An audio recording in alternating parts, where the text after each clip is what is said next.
क्या हुआ?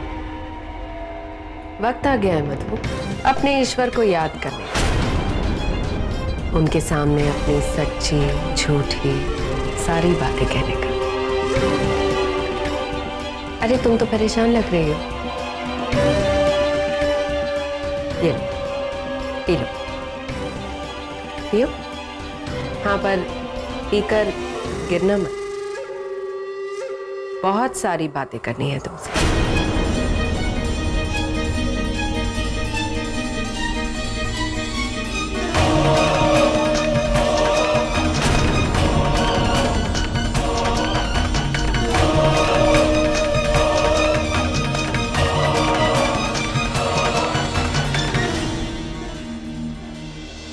ओम सर्वमंगल मांगल्ये शिवे सर्वासाधिके शरण्ये त्र्यंबके गौरी नारायणी नमस्तुते।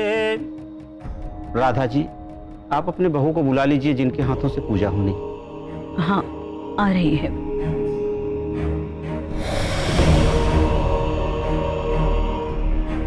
लो, आ गई।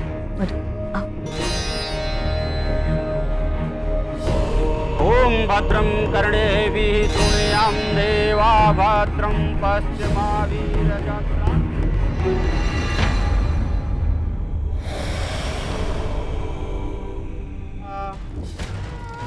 एक बात याद रखना, मेरी बेटी है तो अपनी मर्यादा नहीं भूलोगी ना।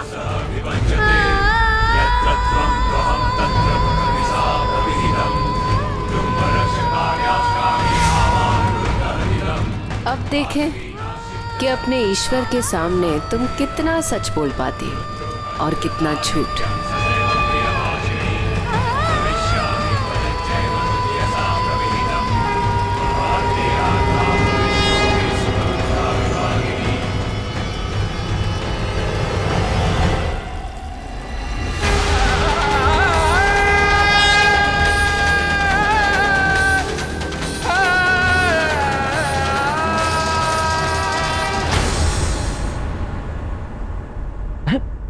बेटी, आपने क्या कर दिया?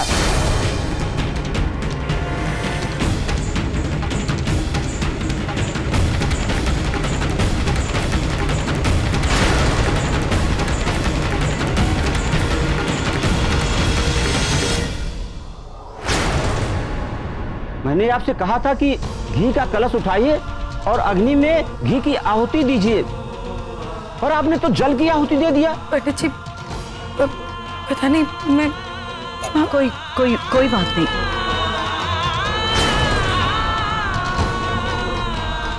पंडित जी, फिर से पूजा शुरू करते हैं। नहीं राधा जी, ये सब कैसे हो सकता है? अरे, पूजा में विघ्न पड़ गया है, घोर अपशगुन हुआ है। पूजा यहीं रोकनी होगी, पूजा आगे नहीं हो सकती राधा जी।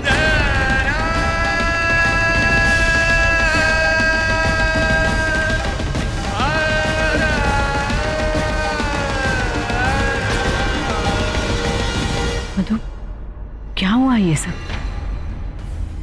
इतनी बड़ी लापरवाही कैसे कर सकती है तू बेटा? मम्मी जी तुमसे कुछ पूछ रही हैं मधु, जवाब तो दे ही सकती हो कम से कम। दीपाली, आराम से, घर में मेहमान हैं।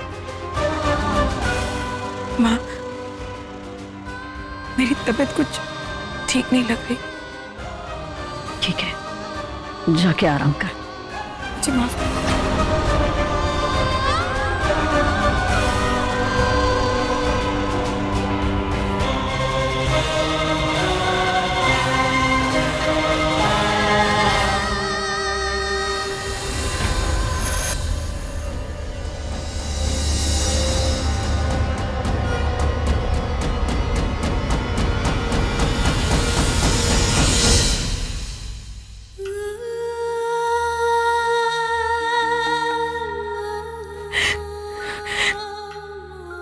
सॉरी माँ, मैं पूजा नहीं कर पाई। ईश्वर के सामने कैसे झूठ बोलती मैं। और माँ आप भी मेरे सामने थी। कैसे आपके और ईश्वर के सामने झूठ झूठे वादे करती मैं ये नहीं कर सकती। सॉरी सॉरी माँ।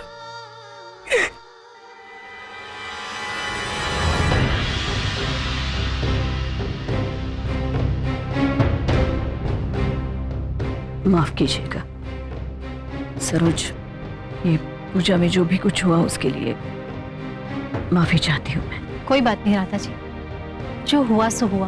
पूजा की अग्नि का ऐसे बुझ जाना बहुत बड़ा अपशगुन माना जाता है। बहू को थोड़ा ध्यान रखना चाहिए था। अच्छा चलते हैं, नमस्ते।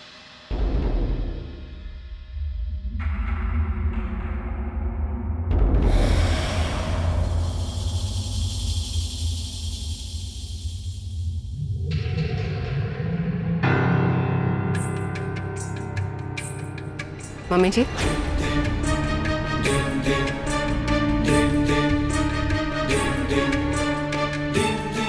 मुझे मधु की बहुत चिंता हो रही है मम्मी जी। भगवान करे कि सब ठीक हो, कोई बहुत बड़ी बात ना हो। मतलब ये मम्मी जी कि कल रात तक तो ठीक लग रही थी वो, पर आज जब से पूजा में उसे देखा कुछ अजीब सी। खैर जाने दीजिए, मैं भी ना कैसी बातें लेकर बैठ गई। एक तो आप इतनी परेशान हैं, ऊपर से मधु इतनी तकलीफ में। छोड़िए, चलिए। दीपाली, जो कहना है वो कहकर जाओ। मैं ये कहना चाहती थी मम्मी जी कि मुझे ऐसा लगा कि मधु आपके दोस्तों से आपकी बहू के रूप में मिलना नहीं चाहती थी, या फिर वो दुनिया को ये नहीं बताना चाहती कि वो आरके के पास लौट आई है। ऐसा मुझे लगा, जरूरी नहीं है कि ये बात सही हो। ये सारी बातें मैं इसलिए सोचने लगी क्योंकि इतनी बड़ी पूजा मम्मी जी उसके हाथ से आपने इतने प्यार से रखवाई, और फिर भी सुबह से देख रही हूँ एक बार भी उसके चेहरे पर कोई खुशी नहीं नजर आई मुझे। सच कहूं मम्मी जी, तो जब से मधु घर में वापस लौटी है, मतलब वो जो अपनी मर्जी से वापस लौटी है, तब से वो कुछ बदली बदली सी लग रही है। आपको नहीं लगता? वो पहले वाला प्यार, वो चहक महक, इट्स ऑल मिसिंग। और फिर आप ही तो कहती थी ना मम्मी जी कि जहां तक पूजा की बात है, मधु से लापरवाही हो ऐसा हो ही नहीं सकता। तो फिर इतनी बड़ी लापरवाही वो कैसे कर गई?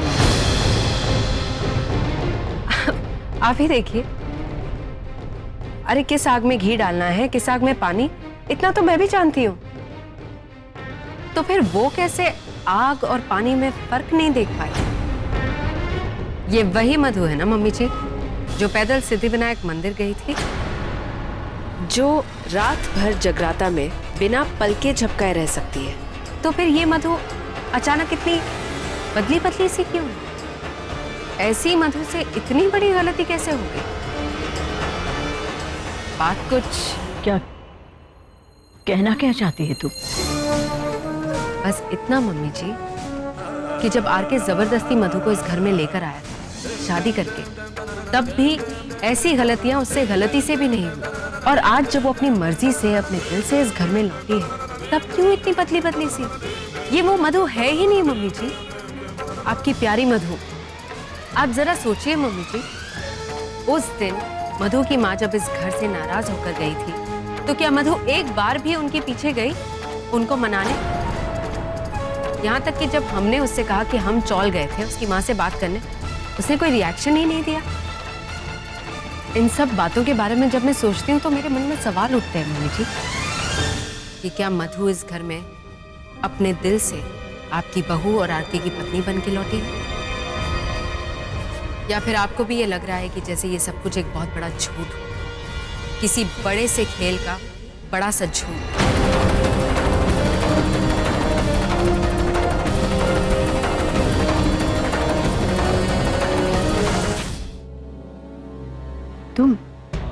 तुम ये सब कह कैसे सकती हो मधु के बारे में? तुम सोच भी कैसे सकती हो कि मधु ने यह सब कुछ जानबूझकर किया है? मैं तो इसलिए, अरे हम वो चौल, आप खुद जानती है मम्मी जी कि मैं जो कह रही हूँ वो बेपरवाह और बुरा मत मानना, पर एक बात कहूं, इस वक्त मधु ने जो किया है उससे ज्यादा तुम्हारा कहना तकलीफ दे रहा है मुझे। तुम इस घर की बड़ी बहू हो ना। अगर कुछ उल्टा सीधा हो रहा है इस घर में तो तुझे उसे संभाल लेना चाहिए। सबको एक धागे में बांधकर सबको खुश करना तुम्हारा फर्ज है, और अगर कुछ गलत लगे तो उसकी चुगली करने के बजाय उसे सुधारने की कोशिश करनी चाहिए, और अगर ना सुधारे तो उसे समय पर छोड़ देना चाहिए। मैं ये कह रही हूँ कि मैं भी तो सबका भला ही चाह रही हूँ ना, इस घर का, आरके का।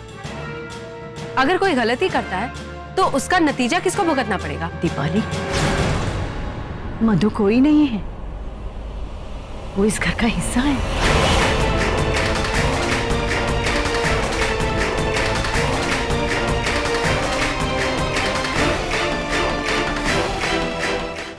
Wife, what? क्या हुआ वाइफ? ऐसे लग रहा है कि तुम्हारे गाल पर किसी ने झन्नाटेदार थप्पड़ मारा हो, और उस थप्पड़ की आवाज अभी तक तुम्हारे कानों में गूंज रही है। ये वाइफ, ये कुछ मीठा खा लो, कम दर्द होगा। खा लो खा लो। दर्द के बाद ही तो सुकून है, और मुझे पूरा विश्वास है कि आने वाले दिन बहुत सुकून भरे होने वाले हैं। कब, कहां, कैसे, सिर्फ एक इशारा चाहिए, एक इशारा। बाकी मैं संभाल लूंगी। भले ही ये दाव फेल हो गया हो, मगर मेरे पास अभी भी हुक्म का इक्का है, सुल्तान।